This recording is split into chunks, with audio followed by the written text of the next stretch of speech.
indlela bawakhe ngayo bayakhe ngendlela ukuthi njani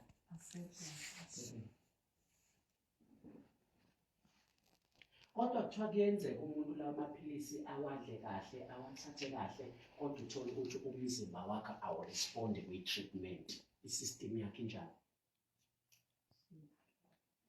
ngcolile bese kuthiwa wenza lento kuthiwa yini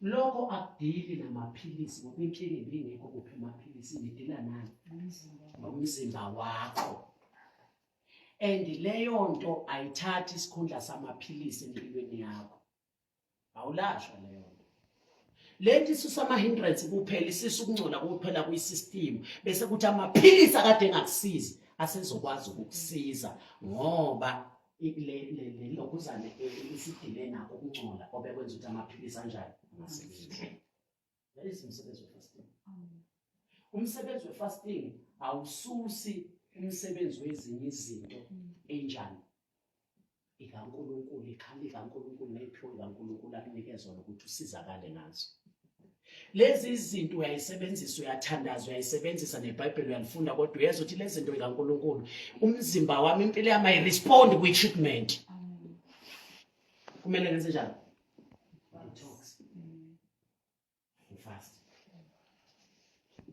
ngenkathi usofasta ifasting ayithathi isikhundla sezikhali kaNkulunkulu seyiphiwe kaNkulunkulu empilweni yakho kodwa yenze njani isusa ama-hindrances isuse ini ukungcola kwi-system yakho kamoya bese kuthi into ekaNkulunkulu ebeyikade ingakusiza uzothi uma usuyisebenzisa bese zenze njani ziyakusebenzela umuntu akanele detox bese kuthiwa ena akasawadli amaphilisi ngoba uselashwe yini cha uthi sosaba akulaphi izifo ususa ini ukungcola kwi-system bese kuzothi izifo into ezodila inezifo la treatment lemisiwe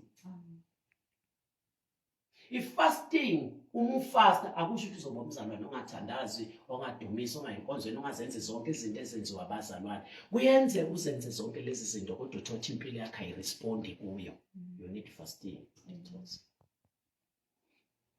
ukuze kusuke lento ekuyisystem yakho kamoya evimba into impilo yakho uthi responde kuphi eyikhaleni kaNkulunkulu eyintweni kaNkulunkulu ngoba into ekaNkulunkulu zine potential ukusiza impilo yakho uma ubona i-treatment engakusizi i-problem ayikho kwi-treatment i-problem kwi-system yakho engcolile manje uma kufika i-treatment umzimba wakho awuresponde kuyo udinga ini fasting udinga ini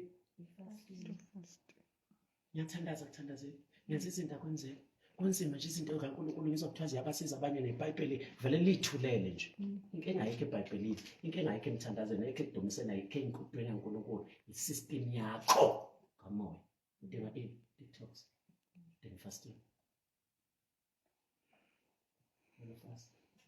fasting ayikuzothatha isikhala sakhe se-treatment sezinto kaNkulunkulu lezo zenzayo udinga ukuthi ufaste uma usuqeda ukufasta lezi zinto kaNkulunkulu i-treatment umzimba wakho ukade ungarespondi kuzo ubona usuzobe usuresponda kuyo ngoba izinto ebeyivimba umzimba wakho ukuthi uresponde kwi-treatment izobe siflashwe out izobe siflashiwe izobe sekususa ukungcola izobe sikukliniwe isystem yakho isystem yakho kamoya izoklineka iklinwa yini ifasting fasting izoshintsha wena izosebenza wena bese kuthi into ekaNkulunkulu engakusizi seyizokusebenzela seyizokusiza impilo yakhe sizoresponda entweni kaNkulunkulu usuzoba sensitive entweni kaNkulunkulu lapho ukuthi into kaNkulunkulu zifike nje kuwe zingathi ndiki nje kube ngathi iqala nje ije into engenamizwa ungasho ukuthi into kaNkulunkulu izikamoya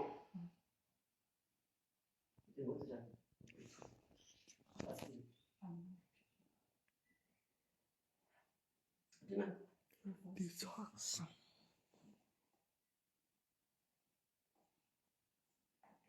that is why fasting idingeka khona fasting ayithathi isikhala se-treatment seyikhali kaNkulunkulu seyizinto kumele zenziwe umzalwane ukusizakala empilweni yakhe kodwa umzalwane uyakwazi ukuyisebenzisa lezo zinto kodwa uthola impilo yakhe ayirespondi asho ukuthi ngiyathandaza ngiyalifunda iBhayibheli ngiyadumisa ngiyahlabelela but nje akusho lutho angizwa ukuthi ndiki usebenzisa i-treatment but isystem yakhe ingcolile umzimba wakhe awurespondi kwi-treatment detox fast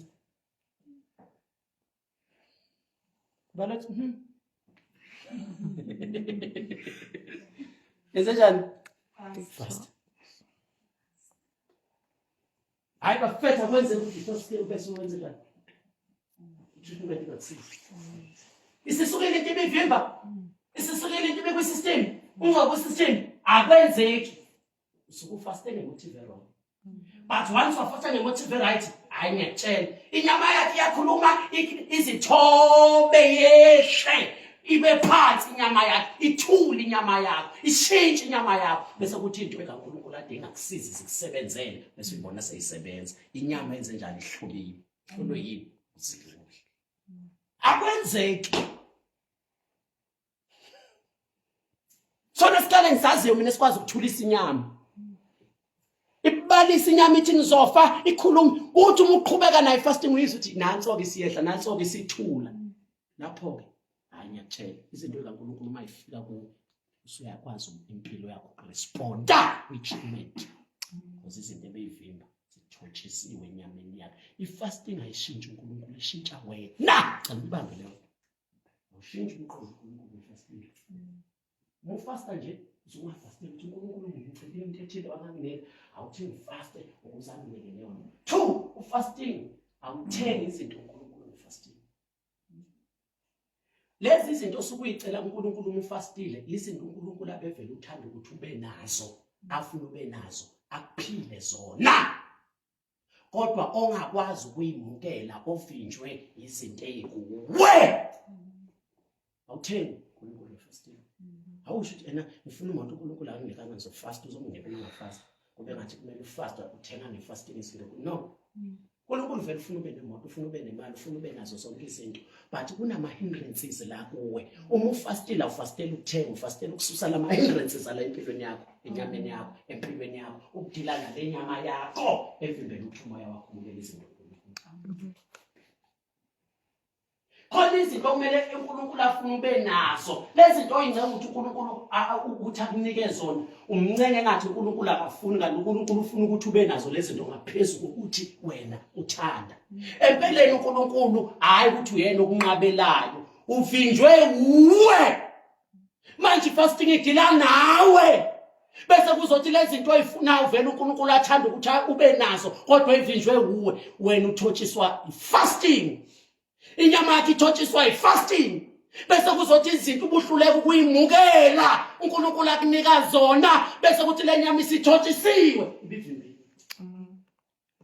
Naka abanye bethi mina ngazi ukudla ngathola imali kube ngathi wathenga imali ngokuzilunga. No, uNkulunkulu ayivele efubele nemali kodwa isikhathi eside ethandaza imali engayitholi kanti uvinjelwe yini inyama yakhe. Uma wafasta ifasting yathobisa inyama. Le mali uNkulunkulu abekade emnika yona isikhathi eside kodwa le mali engakwazi ukuyamukela ngenxa yenyama. Once fasting yathobisa inyama imali siyamukeleka bese kube ngathi uthenga izinto uNkulunkulu anda uyithenga ubevele ufuna ukuthi ube nazo ubevele kunika zona kodwa beyingamukeleke ngenxa yenyama yakho. Fasting idila nenyama yakhe idila nawe. Ayidili noNkulunkulu ayishintshe uNkulunkulu uqobo. Alibambe. Mafast utshela ukuthi ena ufuna ukushintsha uNkulunkulu umqondo uma sengifaste kahle uzongizwela. uNkulunkulu bevele kuzwela. Uma sengifaste kahle uNkulunkulu uzovuma ubevele evuma. uNkulunkulu ngeke akawushintshe umqondo. uNkulunkulu uyizolo namuhla naphakade. Awushintshe umqondo. Lezi zinto sokumncenga uNkulunkulu wena ukuthi akunike zona izinto vele athanda ukuthi ube nazo. Empeleni uthanda ukuthi uNkulunkulu ube nazo ngaphezulu ukuthola umhlaba. Uthanda ukuthi ube nazo. Thandele uNkulunkulu. Njengoba ungenakho inkinga uNkulunkulu uyathanda ngamandla khona kodwa kunama hindrances zasempilweni yakho kumele udile nawo ngefasting. Uyathandaza, uyenkonzweni, uyadumisa, uyahlabelela kodwa kunezinto ezivimbile la kuwe fasta. Zila. Yenza njani? Zila. Amen. Yenza njani? Zila.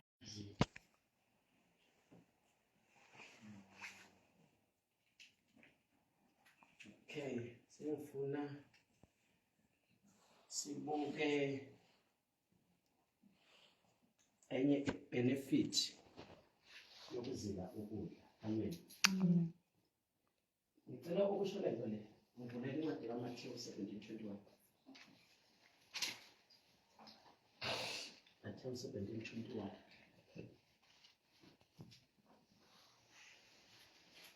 Verse 21. Ngicela ningibambelela before sifundelele. Niyibambisise into ezongitshela. Wonke umuntu umezalwa ngenkathi umezalwa uzalwa nento ebizwa ngokuthi yini? I-unbelief, ungakholwa. Wonke umuntu. Yes. Wonke umuntu